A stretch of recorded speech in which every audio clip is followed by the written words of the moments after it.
আজকে আমি চলে এসেছি মহুয়া বাগানে বন্ধুরা। মহুয়া দেখো কত মহুয়া পড়ছে, এই দেখো এখান থেকে দেখো এদিকে পুরো মহুয়া পড়ে পড়ে ভরে গেছে। আর পুরো বাগান দেখো মহুয়া বাগানে কত মহুয়া। আর এই মালিকরা এসে মহুয়া করতে এসেছে। আর এই দেখো আজকে মহুয়া ফুটে ফুটে এটা ফলও খায় সবাই। এটা দেখি একটু খেয়ে দেখছি। এটা একদম আঙ্গুর ফলের মতো স্বাদ, পুরো আঙ্গুর গেছি। হ্যাঁ, কিশমিশ যেমন শুকায় এরকম শুকাবে, শুকিয়ে তারপরে মহুয়া বানাবে। তো বন্ধুরা এরকম ধানের চাষ হয়, এখানে এরকম মহুয়ার চাষ হয়। এই দেখো মহুয়াতে অনেক টাকা আছে। এখন এই যে ফুল এসেছে, কিরকম ফুল অনেক পড়বে, যত রোদ্দুর হবে তত পড়বে।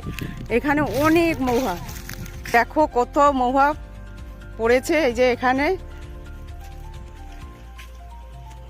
মহুয়া পড়ে পড়ে আমি একটু এই মহুয়াটা খেতে খুবই ভালো লাগে। এর স্বাদও একটা খাওয়ার পরে মনে হচ্ছে আরও খাই, খুব স্বাদ।